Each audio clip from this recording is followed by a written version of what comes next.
Bonjour à toutes et à tous et bienvenue sur T-Tips. J'espère que vous allez bien. Si t'es nouvelle, n'oublie pas de t'abonner et d'aimer, ça me fera vraiment plaisir. Je vais partager avec vous aujourd'hui ma façon de garder les légumes au frais, surtout avec le contexte actuel, ça m'évite de sortir et aussi ça me permet de gagner un temps énorme. On va parler de tout ça dans la vidéo. Sachant que je coupe mes légumes en différentes formes et chaque forme correspond à un plat particulier. Par exemple, ici je coupe mon poivron en petits cubes, je les utilise dans beaucoup de farces, tacos, briques, etc.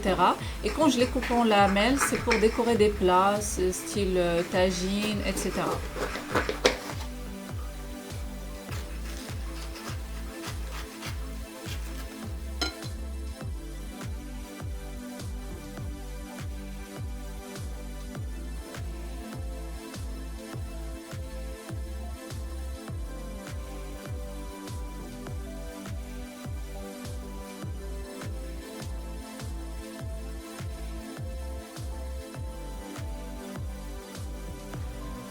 Donc ici pour les courgettes, c'est le même principe. Je les coupe en différentes formes. Par exemple, pour vous donner des idées, quand je les coupe en rondelles, c'est plutôt pour décorer mes tagines. En gros morceaux, quand je les coupe en gros morceaux, c'est plutôt pour le couscous. Et quand c'est râpé, c'est pour les quiches. Voilà les amis, donc dites-moi en commentaire si vous faites comme moi pour garder vos légumes au frais, si vous faites la même méthode ou pas.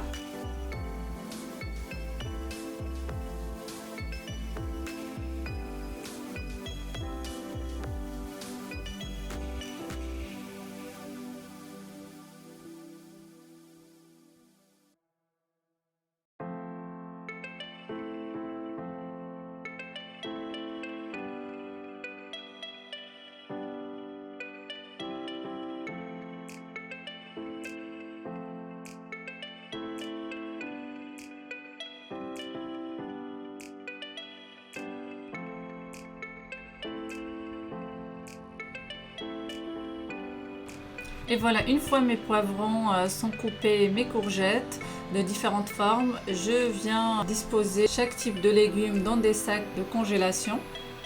Chaque sac avec une forme différente. Donc ici, je vous montre les poivrons, comment je les coupe en lamelles. Ici, c'est vraiment que pour les tagines, par exemple. Et je vous laisse avec l'image, mes chéris.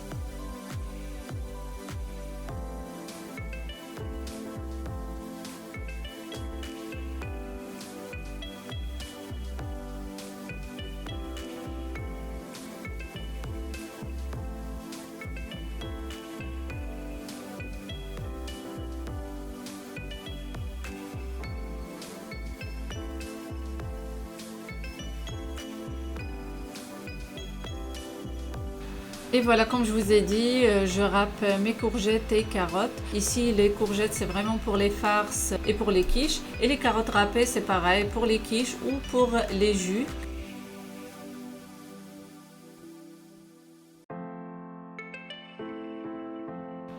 Donc ici, je vous montre une vision générale de tout ce que j'ai pu couper comme légumes avec les différentes formes.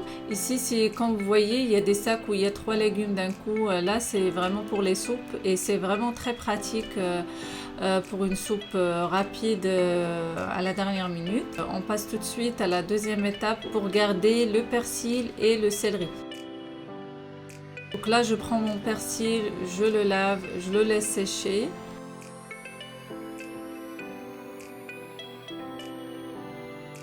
Une fois séché, j'utilise le robot pour le hacher et ensuite je le dispose dans des sacs de congélation.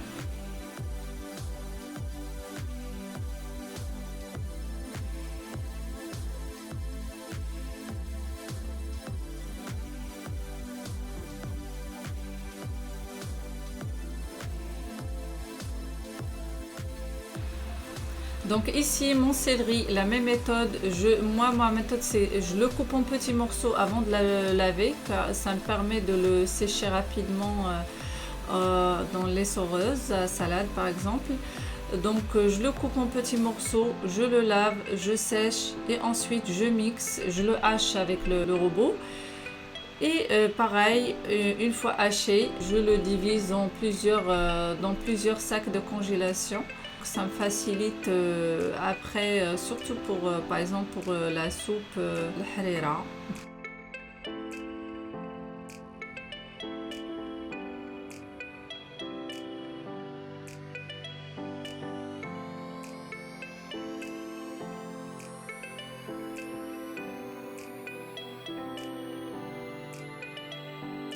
Je vais vous montrer juste après un bon mélange qui est très pratique pour la soupe marocaine. Pour réaliser une soupe express, harira express, ici en fait j'ai pris mon céleri, les oignons et les tomates. J'ai tout mixé d'un coup et j'ai disposé ça dans un grand saladier. Comme ça en fait ça me évite à chaque fois de prendre un peu de céleri, un peu de tomates et oignons et ça me facilite vraiment la vie de faire une harira, la soupe marocaine en mode express. Voilà les amis, donc là je vous montre le persil que j'ai déjà disposé dans les sacs, le céleri et la préparation pour la soupe marocaine al-harira. Ma vidéo touche à sa fin, surtout n'hésite pas à me dire ce que tu en penses dans les commentaires et de me donner tes astuces. J'espère que ma vidéo t'a plu, n'oublie pas de liker pour m'encourager et abonne-toi et surtout active tes notifications pour ne rien manquer. Prenez bien soin de vous et je vous fais plein de gros bisous et à très vite sur TeaTips.